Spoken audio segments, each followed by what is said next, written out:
Olá, boa noite. Está no ar o Aparecido Debate, para que você se informe e forme a sua opinião. E hoje, aqui comigo, Letícia Ramacher. Boa noite. Boa noite, Renato. Boa noite para vocês que nos acompanham.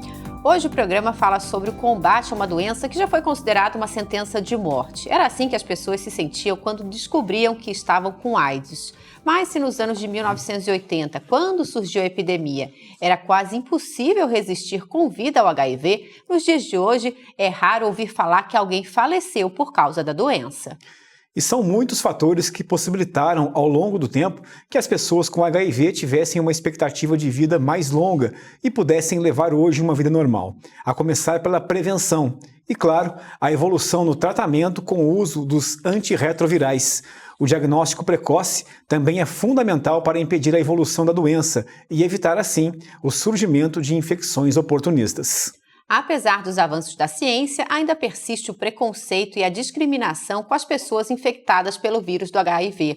Por isso, há 31 anos, a Assembleia Geral da ONU e a Organização Mundial da Saúde instituíram o dia 1º de dezembro como o Dia Mundial de Luta contra a AIDS. Aqui no Brasil, acontece ao longo deste mês o Dezembro Vermelho, que busca sensibilizar a população quanto à importância do acesso à informação, prevenção e tratamento.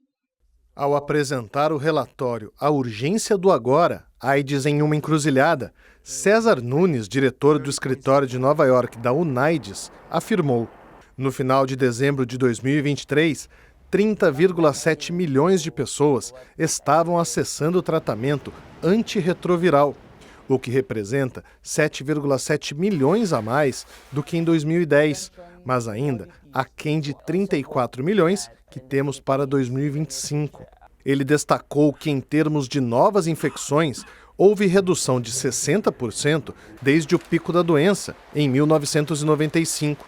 Em 2023, continuou ele, 1.300.000 pessoas contraíram o vírus, em comparação com os 3,3 milhões de quase 40 anos atrás. César Nunes acrescentou: por causa dos avanços no tratamento e das reduções de novas infecções, é claro, também temos uma redução no número de mortes.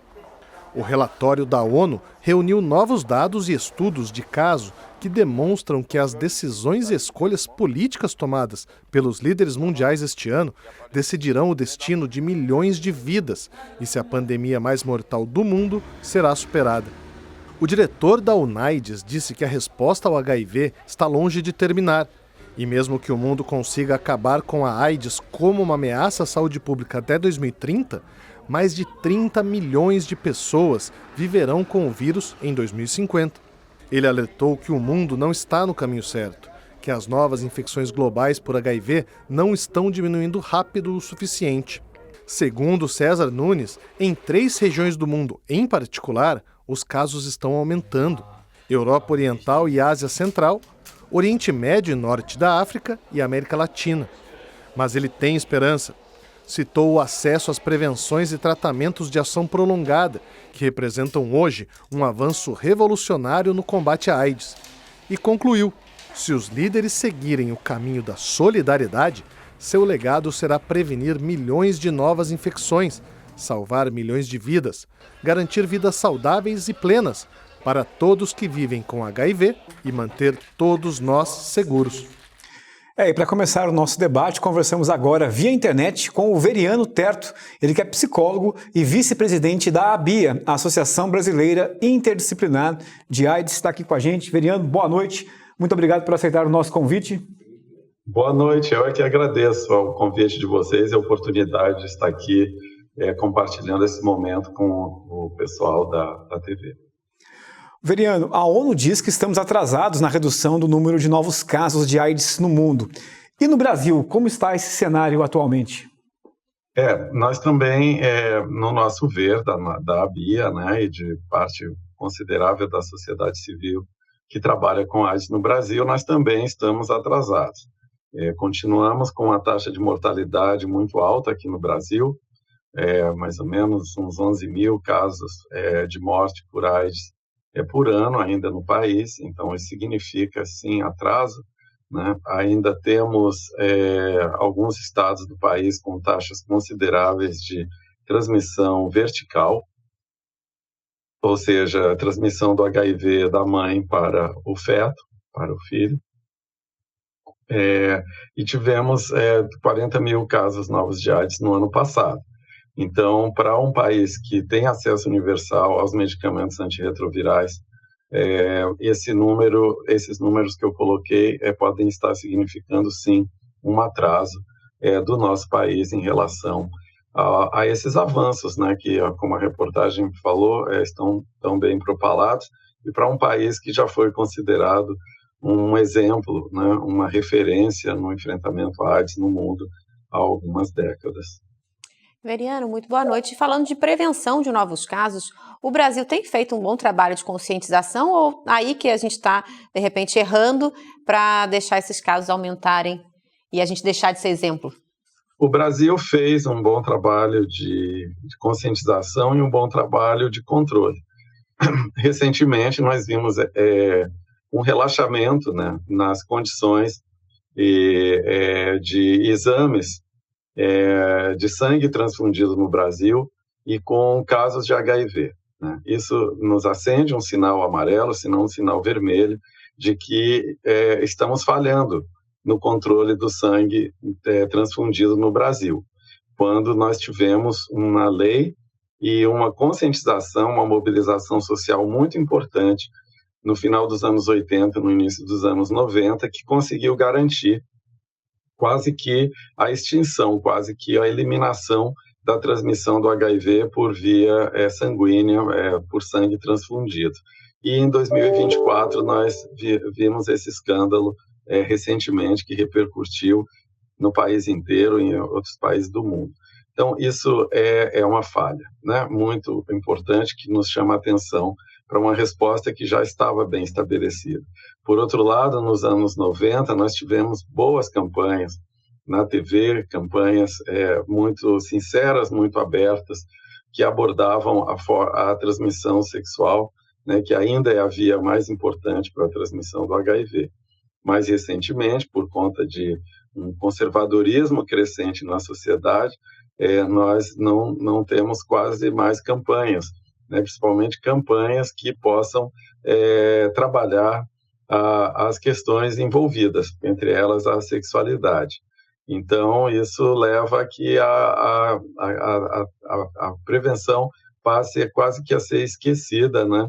E a gente tem esses casos, né, novos casos de AIDS em um número bastante alto, 40 mil, como tivemos no ano passado, e que não se justificam, né, não deveriam se justificar. Então, atualmente, são muito raras as campanhas de prevenção, tanto a nível federal quanto a nível estadual. Nos níveis locais também, os governos locais também têm a sua responsabilidade, e a gente quase não ouve falar mais de campanhas para a população, né?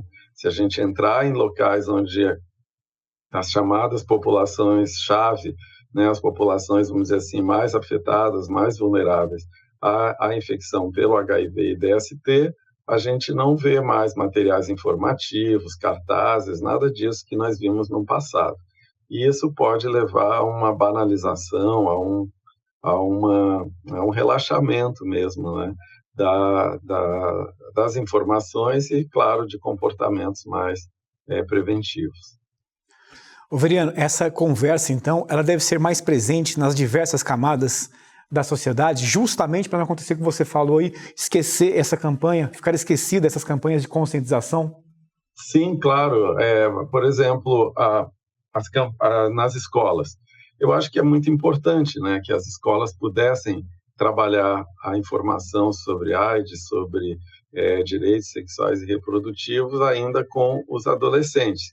Mas hoje em dia é quase impossível fazer isso por causa dessa tendência muito conservadora na sociedade brasileira. Parece que falar sobre esses temas poderia, na cabeça de alguns, ou do pensamento hegemônico, que estaríamos estimulando o sexo, quando estaríamos estimulando os jovens a transar, a fazer sexo, quando na verdade seria informá-los sobre sobre riscos, sobre a responsabilidade, sobre os seus direitos, sobre a situação, né, reprodutiva, inclusive, e assim evitar a infecção pelo HIV, como outras DST, assim como gravidez indesejada, mas infelizmente está muito difícil fazer isso, né, atualmente, por causa desse contexto conservador, né? Então, isso realmente tem sido um grande desafio para nós, né, que trabalhamos com a prevenção. Precisamos também, por exemplo, empresas, né? Antigamente nós tínhamos, numa época como agora, próximo nessa época de 1º de dezembro, muitas empresas se mobilizavam para realizar campanhas internas, esclarecimentos para os seus próprios funcionários, empregados. Hoje em dia, isso também, e inclusive às vezes para a comunidade assim, em volta da empresa, hoje em dia também nós não vemos mais isso acontecer, né? Infelizmente, parece que os avanços que a gente conseguiu no controle da AIDS, e que são poucos e que são frágeis, vide essa questão do sangue, parece que eles acabam mostrando, parece que sendo entendidos, né, de uma forma errada, como se o problema estivesse resolvido. O problema não está resolvido, né? 11 mil mortes por AIDS no ano é um problema de saúde pública muito complicado, né? Muito difícil, assim como esses novos casos de AIDS, assim como a questão do estigma, né, dos preconceitos e da discriminação, que continuam muito fortes na sociedade. Então, é um problema que está longe de acabar, mas parece que há um certo descanso, né, vamos dizer assim, frente a esses avanços, e que, eu repito, são muito frágeis, e se nós não defendermos, se nós não estivermos alertas, esses avanços podem se transformar em retrocesso. Iveriano, o senhor faz parte de uma associação interdisciplinar, ou seja, várias esferas de apoio. Por quais disciplinas passa esse trabalho de vocês, da ABIA? Então, a ABIA, ela tem esse nome, Associação Interdisciplinar de AIDS, porque na época da sua fundação, a ABIA, vale lembrar que a ABIA foi fundada pelo Betinho, pelo Herbert de Souza, já naquela época, uma importante liderança da sociedade civil brasileira. O Betinho, muito visionário, de acordo com também um pensamento mais de ponta da epidemiologia na época, que mostrava que epidemias, elas não são apenas um problema clínico, um problema biomédico. Epidemias, em geral, são crises e refletem crises econômicas e sociais, né, em determinadas sociedades, quando não no planeta, como no caso de uma pandemia. Não é apenas um problema médico. Uma epidemia mexe com a economia, vide a Covid, que nós tivemos, né, que ainda temos, mas cujo ápice a gente teve aí durante os primeiros anos da década, mostrou que não era apenas um problema biomédico, né? Mexer com questões de trabalho, políticas, enfim, econômicas, compra vacina, preço, enfim. Então, para enfrentar uma pandemia, uma epidemia, a gente tem que juntar, né, uma série de diferentes olhares, inclusive das pessoas mais impactadas, mais afetadas pela doença, para se discutir as soluções e as formas de enfrentamento. Então, é importante envolver os médicos, mas também envolver os cientistas sociais, é importante ouvir os movimentos sociais que também trabalham com a saúde ou que trabalham com as populações mais vulneráveis. É importante ouvir as igrejas, é importante ouvir as empresas, quer dizer, tem que envolver todos os setores da sociedade para responder a essas crises que chamamos de epidemia e de pandemia. E a ABIA já nasceu nesse espírito. Então, a ABIA, nós temos pessoas médicas, pessoas da área do direito, pessoas da área da comunicação. Então, isso tudo trabalhando juntos, né, para que a ABIA possa contribuir para a resposta à AIDS no Brasil, né? Então, é refletir esse espírito de interdisciplinariedade, que, antes de mais nada, como dizia o Betinho, é um esforço baseado na solidariedade, quer dizer, promover a solidariedade entre esses diferentes setores, fazer com que eles participem no encontro de soluções e de respostas a esses problemas de saúde pública. Isso vale para a AIDS como para qualquer pandemia ou epidemia. Ô, Viriane, com relação ao tratamento, nós temos um sistema capaz de oferecer um bom atendimento à pessoa infectada pelo vírus da AIDS? Sim, o SUS já demonstrou, tanto no caso da AIDS, como no caso da Covid, como no caso da hepatite C, que nós podemos tratar as pessoas do ponto de vista clínico e promover, por exemplo, quedas nas taxas de mortalidade bastante grandes. Na AIDS, o programa, né, de acesso universal aos medicamentos antirretrovirais começou em 1996. Já nos primeiros anos aí dos anos 2000, 2001, 2000, por aí, 2002, nós tivemos no Brasil uma queda na taxa de mortalidade praticamente 50%, né? O que mostrou a eficiência dos medicamentos, mas do próprio SUS, né, em fazer esse medicamento chegar nas pessoas. Precisamos melhorar? Sim, muito, mas é possível, né? Sabemos o caminho, né? Temos um sistema de saúde público que, se for bem financiado, que se for bem apoiado pelos governos, né, tanto federal como estaduais, municipais, nós podemos encontrar boas respostas para a saúde pública, né, pelo menos no acesso a medicamentos. Claro que tem outros aspectos do tratamento de AIDS atualmente que precisam ser melhorados. Por exemplo, as questões de saúde mental. Afinal, assim, viver com o vírus, atualmente, a pessoa pode ter uma boa saúde física se ela tomar bem os medicamentos.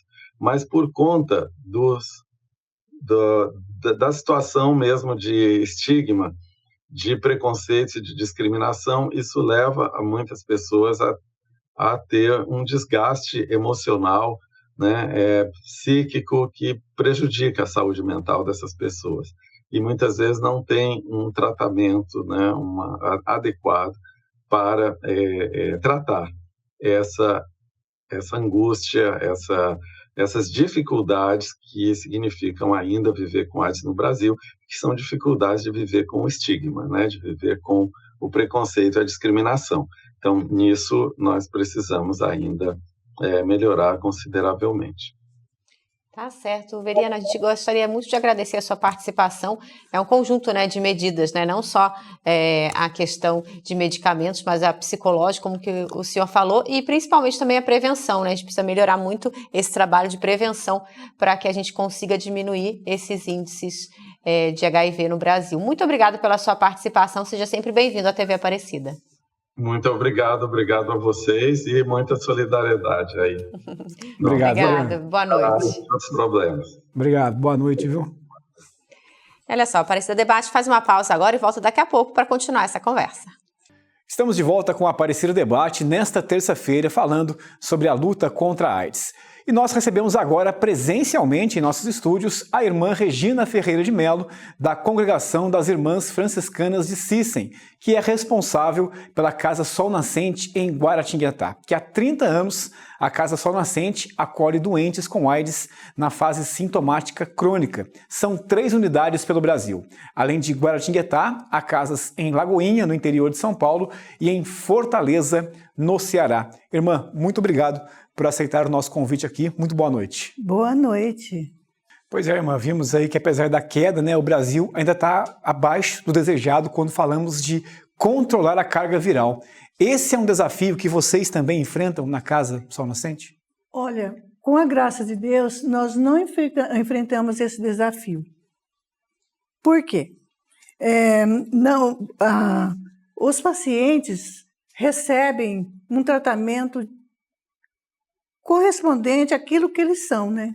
Com médicos, enfermeiros, todo o tratamento muito avançado que nós temos também na casa de apoio, e nós não enfrentamos essa dificuldade, graças a Deus. Irmã, muito boa noite. Queria que a senhora explicasse, até para quem está em casa, um pouquinho de como que é o trabalho que vocês desenvolvem na Casa de Apoio Sol Nascente. Então, o trabalho que nós desenvolvemos na Casa de Apoio Sol Nascente é muito importante para toda a sociedade, para todo o Brasil, porque nós recebemos os pacientes através de uma assistência social, que tem todo um processo para entrar lá na nossa casa. E depois, eles são muito bem acolhidos por nós. Nós temos médicos, enfermeiros, 24 horas os enfermeiros têm esse atendimento, e a pessoa chega muito fragilizada, às vezes para morrer mesmo. Mas, devido ao modo que nós acolhemos e tratamos, e os remédios indicados, e os enfermeiros também naquela paciência, eles conseguem melhorar, e muitos, a gente pode assim dizer que vivem normalmente como essa multidão aí para o Brasil afora e mundo afora de 1 milhão de pessoas infectadas, mas lá dentro eles têm uma vida normal, uma vida digna. Apesar que nós recebemos, por receber pacientes já com uma fase adiantada, eles já têm, assim, não pode andar direito, de cadeira de roda, uns ficam direto na cama, porque já vieram mais debilitados. Com a debilidade, com derrame ou outras doenças que atacam por causa do vírus. Sim. Irmã, e qual é a rotina que vocês oferecem para essas pessoas na casa? A rotina?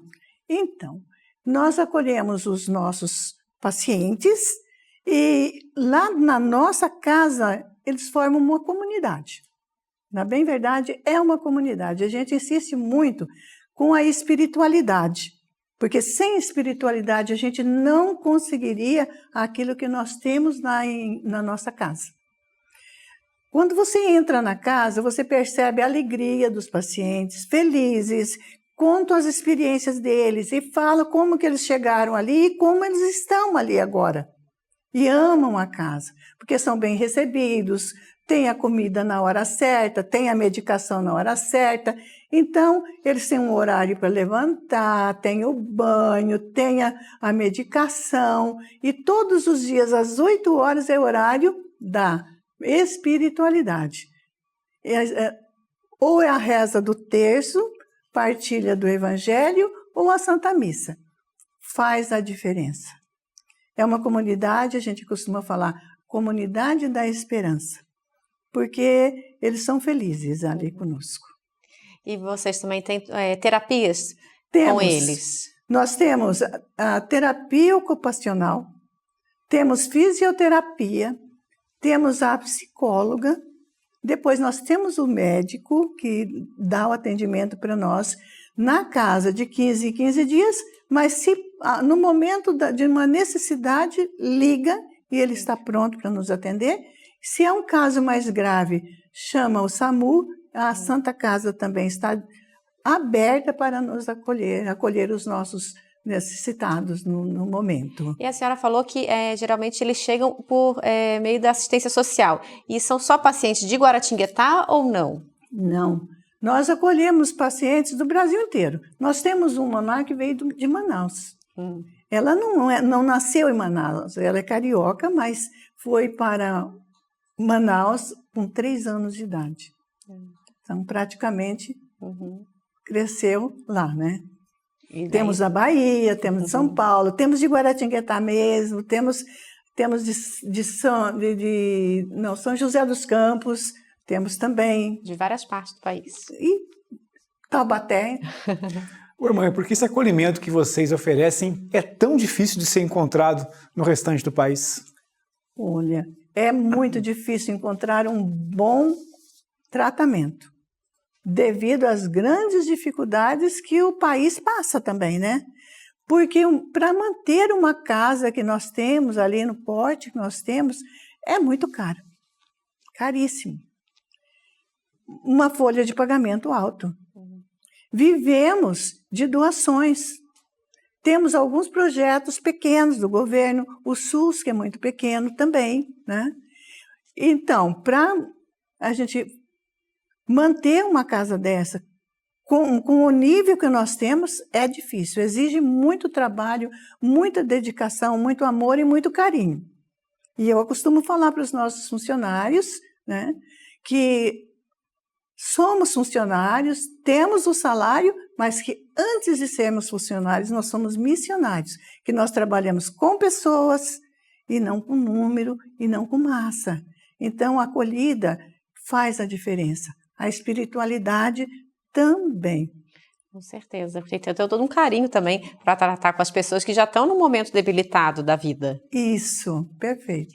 E queria que a senhora falasse, assim, um dos objetivos da casa também é a reintegração dos internos, né, com a família e com a sociedade. Como que é esse trabalho? A pessoa que tem o HIV se sente muito excluída? Vocês conseguem fazer essa ponte deles com a família, com a sociedade? Nós conseguimos, apesar das dificuldades, porque tem ainda muita gente que tem medo, né? Muita discriminação ainda. Porque nós temos um caso de um que chegou lá para morrer, mas recuperou, tem 36 anos agora. Ele pôs currículo em tudo quanto é lugar, em Aparecida, porque ele é de Potim, mas quando ele falava, eu tenho o HIV, eu sou HIV, tenho soro positivo, já estava fora. E está lá conosco. Hoje ele conseguiu um emprego lá no teleférico, que trabalha sábado e domingo, mas a família não acolhe em casa. Tem um irmão, tem a cunhada, mas está conosco porque não tem onde ficar. Então, a reintegração na sociedade ainda está difícil. Tem muito preconceito, infelizmente. Muito preconceito. Principalmente assim, a gente vê muitas famílias que têm preconceito. Algumas não. Algumas dão um suporte até muito bonito para a pessoa que está lá, ou é a mãe, ou é o pai, mas outros que nem visitam. E lembrando que assim, não é uma doença contagiosa, pelo contrário, tem tratamento e quando a pessoa consegue se tratar, consegue ter uma vida normal. Consegue uma vida normal. Agora, a não ser que ele já traga assim, doenças assim que, por exemplo, teve um derrame. Nós recebemos ultimamente um que tem derrame, que teve derrame. Então ele está de cadeira de roda, ele está paralisado. Outros já têm está na cama, não pode mais sair da cama, só tirando na cadeira de roda para não dar a complicação pulmonar e outras coisas mais, né? Aquelas feridas, escáries também. Então, nossos enfermeiros são muito dedicados nesse ponto.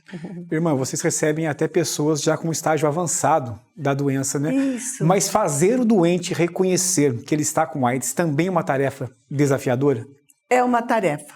Nós temos um caso lá que até hoje, apesar que ele nasceu com a doença, a mãe morreu ali na nossa casa. Mas ele entra e sai na nossa casa, ele mesmo fala, eu fui nascido e criado aqui. Ele fala assim, mas só que ele não tem força ainda, porque ele não perdoa a mãe. A gente está fazendo um trabalho, ele está com 28 anos agora. E foi tirado da mãe com 5 anos, por causa da AIDS, né? Então, ele tem muita dificuldade de aceitar essa doença. Apesar que a gente faz um trabalho na espiritualidade, mas de vez em quando ele não aguenta ficar, ele sai, vai para a droga, volta e pede misericórdia, a gente acolhe novamente. E assim é uma luta, né? É um trabalho de formiguinha também de vocês. É um trabalho de formiguinha. Você falou a verdade. Irmã, agora falando uma parte do meio do trabalho, como que a senhora mesmo se sente trabalhando, se doando, né, nessa missão de ajudar os portadores de HIV, a maioria deles, né, que está lá na casa, já em nível mais avançado, né? Não sei se a gente pode dizer assim. Então, eu entrei em 2017, comecei meu trabalho lá, dezembro de 2017, então são 7 anos, né? Quando eu entrei, eu tive dificuldade. O ano inteiro, a minha superiora provincial perguntava para mim, irmã Regina, você se vê na Casa Sol Nascente? Eu falava, não. Não me vejo porque eu não sou enfermeira, porque eu não conheço direito a doença e não sei. E tinha 1001 desculpas para não pegar aquele trabalho. E a irmã, que era coordenadora, ficou com câncer, inclusive depois veio a falecer em 2019. Ela tinha trabalhado ali, ela trabalhou 9 anos como coordenadora da comunidade e eu seria a substituta dela. Mas, no final, me convenceram que eu podia, que eu seria capaz de atender esse pedido, né? Eu digo para você, uma graça de Deus. Foi uma bênção mesmo. Eu acho, assim, que Deus usou de uma pessoa que foi a superiora para me ajudar espiritualmente, porque eu me sinto transformada. Hoje, se a irmã fala, irmã Regina, eu preciso transferir você para outro lugar, eu falo assim, irmã, me deixa lá no Sol Nascente, porque eu amo esse trabalho que eu faço. É muito gratificante você trabalhar numa casa onde você tem que doar a sua vida e atendê-los, estar ali para ouvir. Tem uns que não conseguem nem falar direito por causa que tiveram problemas, né? E a gente dando aquela atenção, é gratificante demais. Eu sinto que foi uma graça que Deus me concedeu na minha vida de consagrada. A gente vê que a senhora fica até emocionada.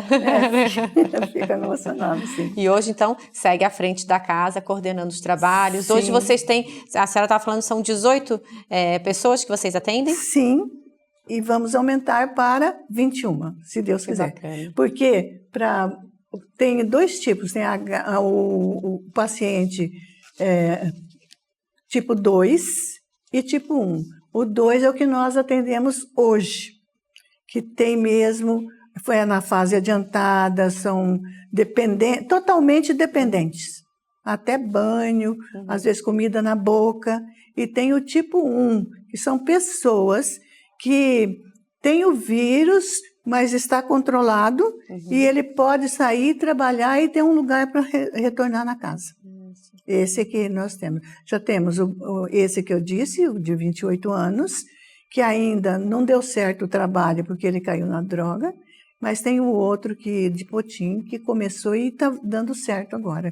Que bacana. Então, é por isso nós tivemos a coragem de aumentar a capacidade. Muito capacidade. Bacana. Parabéns pelo trabalho de vocês. Pois é, irmã, na Casa quero de agradecer Apoio. a sua presença aqui com a gente também, parabenizar pelo grande trabalho que vocês fazem de acolhimento, realmente esse trabalho de espiritualidade dessas pessoas. No primeiro bloco a gente conversou com um psicólogo que falou que tão importante quanto cuidar da saúde do corpo é também com a saúde mental dessas pessoas que estão doentes pela AIDS.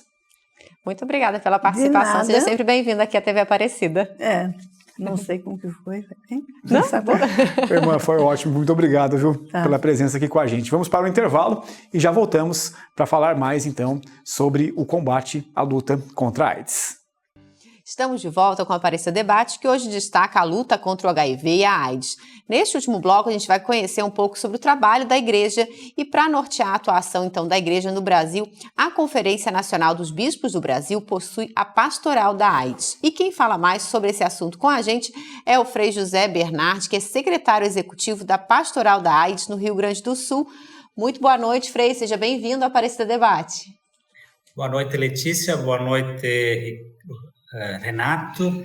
É uma alegria para mim estar participando desse debate, dessa conversa, sobretudo nesse tempo em que a gente lembra as pessoas que vivem com HIV e também toda a luta empreendida na defesa e no cuidado para que o HIV não se difunda. E, Frei, queria que a gente começasse, então, falando por que é tão importante esse engajamento da Igreja no combate ao HIV e na prevenção também. Na verdade, a participação da Igreja na luta contra a AIDS é uma marca característica aqui no enfrentamento da epidemia da AIDS no Brasil. Há mais de 20 anos,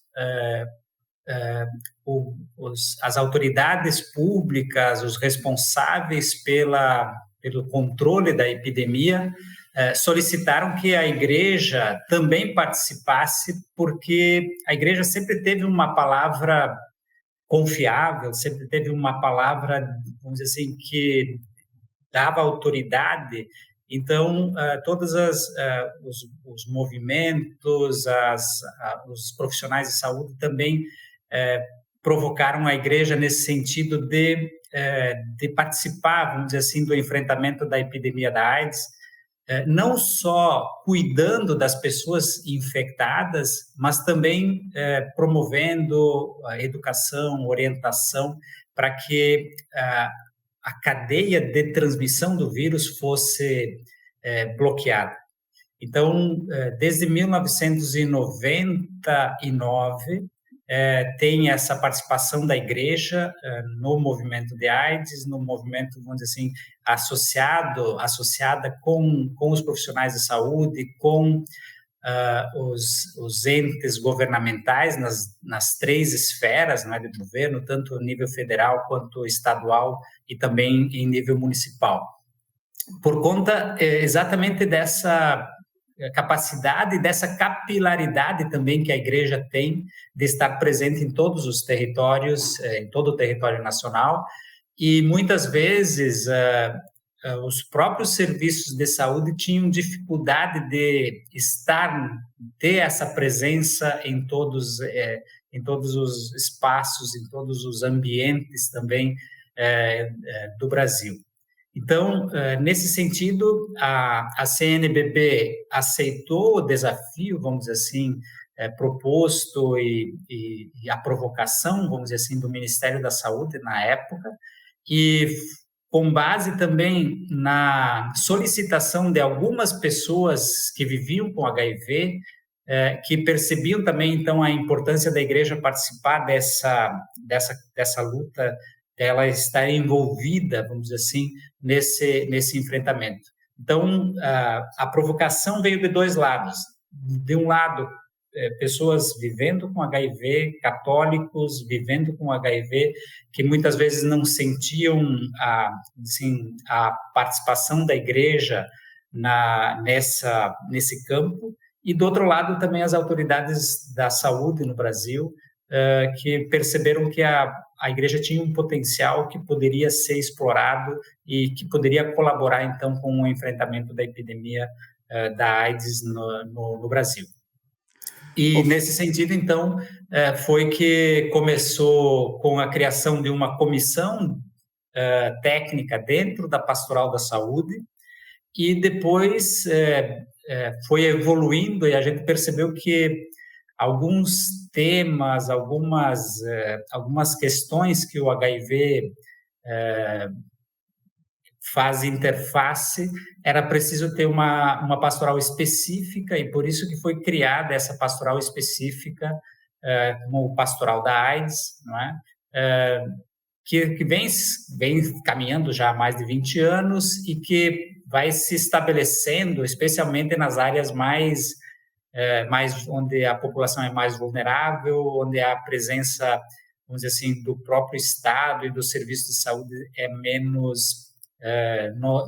menos propositiva. Então, a pastoral se organiza nesse sentido, assim, de ser uma presença que educa, que esclarece e, ao mesmo tempo, que acompanha e acolhe as pessoas que se descobrem com HIV e que vivem com AIDS. Ô Frei, um dos objetivos da pastoral é envolver a comunidade e mostrar que todos possuem sua parcela de contribuição, né, para a redução dos casos da doença. Mas como nós, leigos, né, como deve ser a atuação nossa no combate ao HIV? Então, a gente, na Pastoral da AIDS, sempre procura refletir com a seguinte ideia. HIV só dá em gente. Só as pessoas que podem adquirir o vírus da imunodeficiência humana. Então, todos nós, seres humanos, somos responsáveis pelo cuidado, pela proteção, pela prevenção. E quando a gente passa, por exemplo, para o lado dos fiéis, daqueles que são comprometidos na igreja, que acolhem a proposta do Evangelho e que procuram seguir o Evangelho, a gente percebe que uma das características fundamentais, vamos dizer assim, do cristianismo é o cuidado com a vida, é a proteção da vida, vamos dizer assim, o demandar esforços para que a vida ameaçada possa ser protegida. Então, nesse sentido, os católicos, os leigos, tem essa responsabilidade por conta desse apelo do Evangelho. Então, nós somos chamados a cuidar, a proteger, a preservar a vida de todos. E, no caso do HIV, essa prevenção, esse cuidado, acontecem basicamente pelo repasse de informações. A gente percebe que quando chega a informação, quando as pessoas dispõem da informação, de saber como é que o vírus passa de uma pessoa para outra, como que se pode evitar a passagem do vírus de um indivíduo para o outro, a gente percebe que essa pessoa, vamos dizer assim, consciente, esclarecida, essa pessoa que tem informação, ela passa a ser alguém que se torna um agente de prevenção, se torna um agente do cuidado. Então, por isso que a pastoral, uma das linhas de ação, vamos dizer assim, que nós trabalhamos muito com os agentes, mas também nas comunidades onde a gente atua, é através do repasse da informação. Nós acreditamos que a população tem direito a receber a informação, a população tem direito a ser capacitada, a ser formada, a ser instruída, a ser educada, e gradativamente isso se transforma também em vida saudável, em vida que não está, não se coloca em risco de contrair o HIV.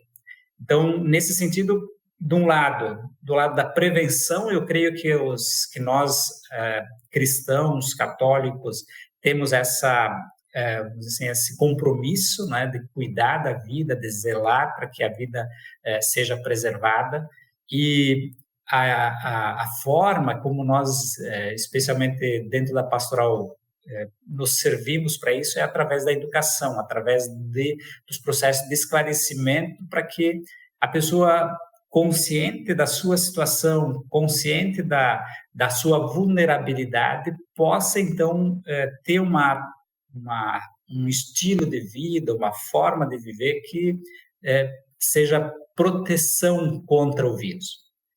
Do outro lado, a gente sabe que um dos maiores desafios que as pessoas que vivem com HIV ainda têm hoje é a discriminação, é o estigma, é o preconceito.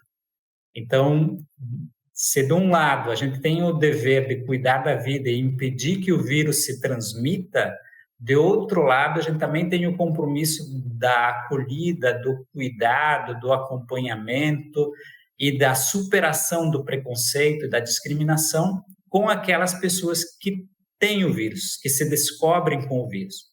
É certo que ninguém procura o vírus, não é? Mas quando descobre, muitas vezes o maior desafio que essas pessoas têm já não é tanto do ponto de vista sanitário, não é, assim, da medicação, das consultas, do tratamento em si, que hoje, felizmente, tem uma boa qualidade, não é?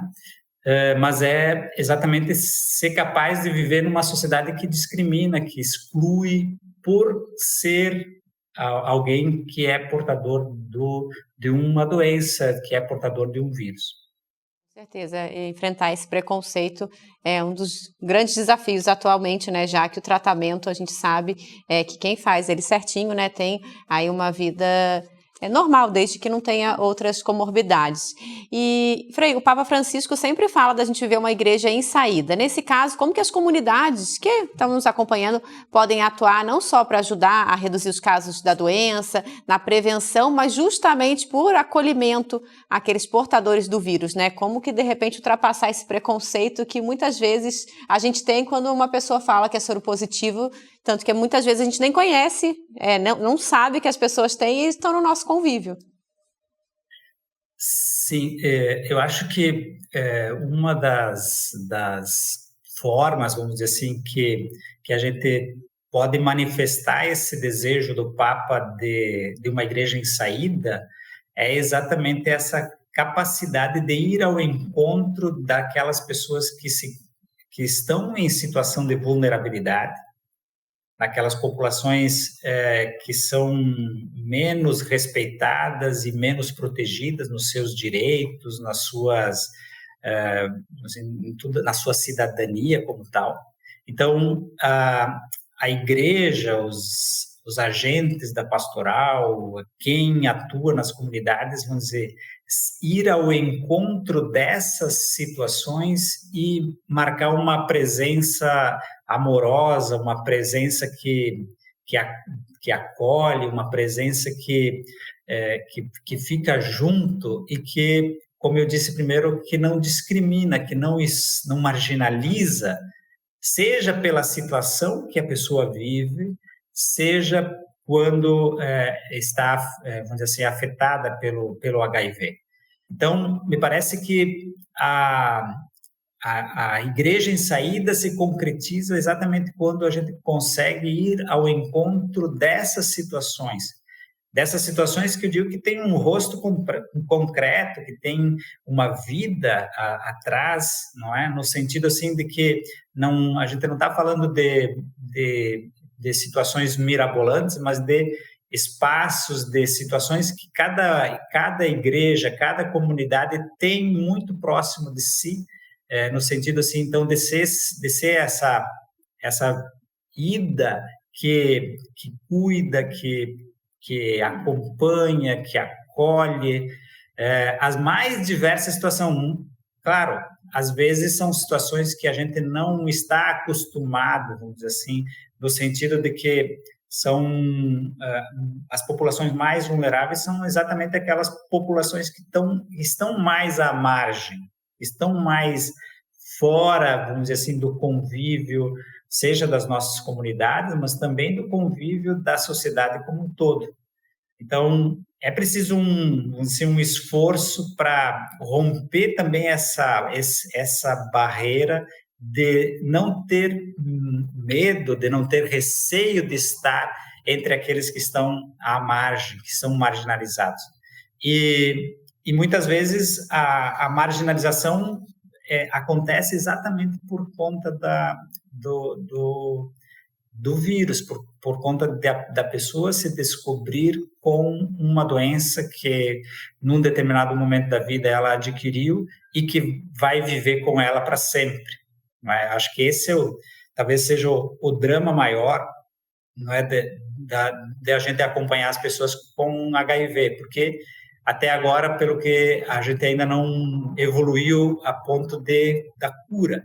Né? As pessoas, quando se descobrem com HIV, sabem que, vamos dizer assim, vai continuar com ele até todos os seus dias.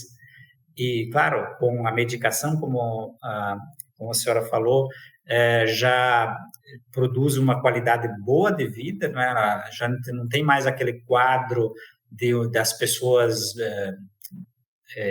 magras, decaídas, vamos dizer assim, quase sem vida, não é? Mas, mesmo assim, mesmo com o tratamento, as pessoas ainda relatam muito essa situação do estigma, do preconceito, da discriminação por conta do vírus.